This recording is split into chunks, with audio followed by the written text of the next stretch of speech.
Shalom Bapak Ibu yang terkasih di dalam nama Tuhan Yesus Kristus. Jumpa lagi di dalam renungan tengah minggu Gereja Bagi edisi Rabu minggu kelima di bulan Juli 2025. Mari Bapak Ibu, sebelum kita mendengarkan firman Tuhan hari ini, kita akan bersatu dengan doa. Mari kita Tuhan Yesus, kami bersyukur atas segala anugerah-Mu di dalam kehidupan kami. Jika saat ini kami boleh bersama-sama akan belajar tentang kebenaran firman-Mu. Biarlah setiap firman yang akan dengarkan boleh kami mengerti dan bahkan boleh kami lakukan di dalam kehidupan kami. Biarlah Roh Kudus-Mu akan memampukan kami untuk kami bisa memahami setiap firman yang akan didengarkan. Ampuni dosa kesalahan kami, dalam satu nama Tuhan Yesus Kristus kami ucap syukur dan berdoa. Haleluya. Bapak Ibu yang terkasih di dalam nama Tuhan Yesus Kristus, tema renungan hari ini adalah mengasihi musuh. Mungkinkah mengasihi musuh? Mungkinkah?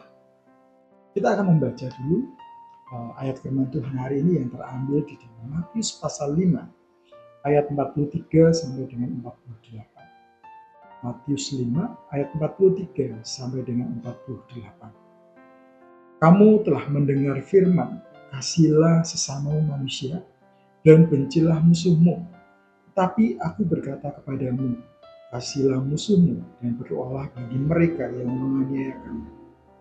Karena dengan demikian, kamu menjadi anak-anak Bapamu yang di surga, yang menerbitkan matahari bagi orang yang jahat dan orang yang baik, dan menurunkan hujan bagi orang yang benar dan orang yang tidak benar. Apabila kamu mengasihi orang yang mengasihi kamu, apakah upahmu? Bukankah pemungut cukai juga berbuat demikian? Dan apabila kamu hanya memberi salam kepada saudara-saudaramu saja, apakah lebihnya daripada perbuatan orang lain? Bukankah orang yang tidak mengenal Allah pun berbuat demikian? Karena itu haruslah kamu sempurna, sama seperti Bapamu yang di surga adalah sempurna. Bapak Ibu yang terkasih di dalam nama Tuhan Yesus Kristus, di dalam kehidupan ini kita sering mendengar nasihat, ya, agar kita membalas kebaikan dengan kebaikan. Itu suatu hal yang wajar, lumrah, karena mudah dilakukan. Karena orang sudah berbuat baik kepada kita, kita pantas membalas dengan kebaikan. Tetapi nasihat Tuhan Yesus hari ini di dalam Matius yang sudah kita baca tadi adalah kasihilah musuhmu. Terdengar, saya rasa ini perintah yang terdengar berat dan bukan hal yang mudah untuk kita bisa melakukannya. Dalam Matius pasal 5 ayat yang ke-43 tadi dikatakan, kasihilah sesama manusia dan bencilah musuhmu. Ini adalah pemahaman awal. Hal ini mungkin terdengar adil bagi banyak orang. Jadi kasihilah sesama manusia dan bencilah musuhmu. Nah, wajar jika orang membenci musuhnya atau orang yang menyakiti kita. Tetapi Yesus datang dengan ajaran yang berbeda. Ajaran yang revolusioner pada zamannya, bahkan sampai sekarang. Yesus tidak hanya berkata, jangan membenci musuh, tapi dia berkata, kasihilah musuhmu dan berdoalah bagi mereka yang menganiaya kamu. Coba kalau kita bayangkan doa bagi orang-orang yang justru menyakiti kita. Saya rasa itu bukan hal yang mudah untuk bisa kita lakukan. Dan saya rasa itu bukan hal yang masuk akal buat kita untuk kita bisa melakukan.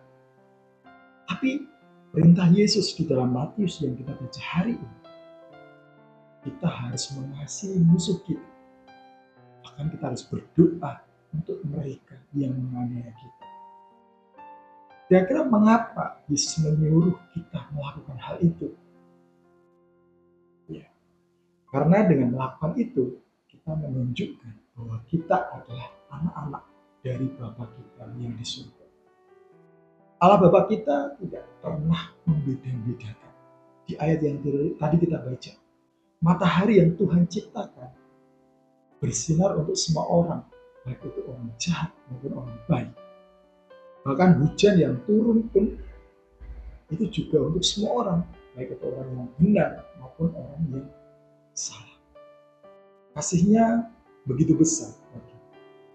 Bahkan di ayat yang kita baca tadi, Yesus memberikan contoh yang cukup menohok buat kita. Kalau kita hanya mengasihi orang-orang yang mengasihi kita, apa istimewanya? Memungut cukai pada zaman Yesus dianggap orang yang sangat berdosa, bisa berbuat seperti itu. Kalau kita hanya menyapa saudara-saudara kita atau teman-teman kita yang selalu berbuat baik saja, terus apa kita bedanya dengan orang yang tidak mengenal Tuhan? Mereka juga bisa melakukan hal itu. Bapak Ibu yang terkasih, poinnya adalah iman kita seharusnya membuat kita berbeda.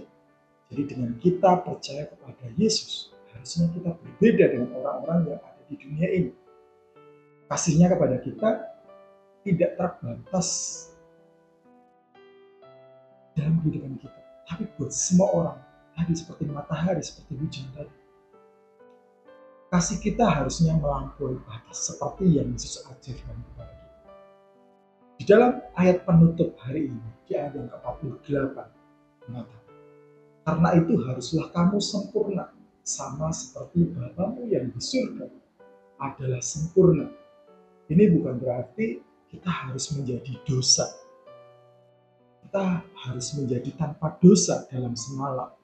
Atau kita menjadi sempurna seperti Yesus, tidak bercacat. Tidak seperti itu. Tetapi kita dipanggil untuk merefleksikan karakter Allah yang penuh kasih. Bahkan kepada mereka yang mungkin tidak layak untuk menerimanya di mata manusia. Nah, terus bagaimana cara kita menerapkan bahwa cara kita mengasihi musuh kita atau orang yang menyakiti kita tadi? Ada 4 hal yang mau kita pelajari. Yang pertama, identifikasi. Siapa musuh dalam tanda kutip ya Bapak Ibu ya. Siapa musuh dalam hidup kita? Mungkin bukan musuh secara harfiah, tapi bisa jadi orang yang menyakiti hati kita, mengecewakan kita, atau bahkan mungkin yang membenci kita. Kita identifikasi dulu. Kemudian yang kedua adalah doakan. Mulailah dengan mendoakan mereka. Doakan agar Tuhan mengubah hati mereka, bahkan memberkati hidup mereka. Atau bahkan kita mendoakan diri kita juga, agar kita diberi kekuatan untuk bisa mengasihi orang-orang yang membenci. Yang ketiga, dengan tindakan kecil. Mungkin kalau kita ketemu orang yang membenci kita langsung kita peluk, mungkin akan terlihat aneh. Tetapi kita bisa memulai dengan hal yang kecil. Misalkan contohnya, kita tidak membalas kejahatan yang mereka lakukan dengan kejahatan. Kita tidak membicarakan keburukan-keburukan yang mereka lakukan kepada kita. Atau kita juga coba melihat mereka dari sudut pandang yang Tuhan Yesus ajarkan. Jadi dari kasih. Yang keempat, kita minta kuasa Roh Kudus. Bukan hal yang mudah tentunya untuk kita bisa mengasihi orang yang membenci kita atau menyakiti kita.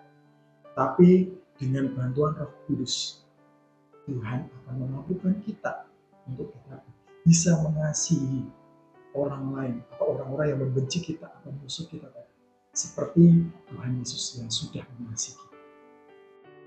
Mengasihi musuh memang sulit, bahkan terkadang terasa mustahil. Tapi satu hal yang perlu kita ingat, Tuhan tidak pernah meminta kita melakukan segala sesuatu tanpa memberi kekuatan. Mari kita belajar untuk melatih hati kita, memohon pimpinan Roh Kudus agar kita semakin serupa dengan Bapa kita di surga yang penuh kasih. Jadi seperti ayat yang terakhir tadi, bahwa kita harus menjadi sempurna seperti Bapa kita yang di surga adalah sempurna. Amin. Tuhan Yesus memberkati. Mari kita akan tutup renungan hari ini dengan doa. Tuhan Yesus, terima kasih buat renungan hari ini. Mungkin bagi kami hal yang mustahil untuk kami bisa mengasihi musuh kami, atau orang-orang yang menyakiti kami, atau orang-orang yang membenci kami. Tapi hari ini kami belajar dari Engkau, Engkau mengajarkan kepada kami untuk kami bisa mengasihi mereka, untuk kami bisa mendoakan mereka, untuk kami tidak membalas kejahatan dengan kejahatan, tapi kami membalas kejahatan dengan kebaikan. Biarlah kami anak-anak-Mu melalui Roh Kudus-Mu melakukan kami, untuk kami bisa mengasihi orang-orang yang membenci kami. Biarlah Tuhan firman-Mu hari ini akan kami lakukan dalam kehidupan kami, dan Roh Kudus-Mu akan menjadi kekuatan kami untuk kami bisa mengasihi orang-orang yang membenci kami.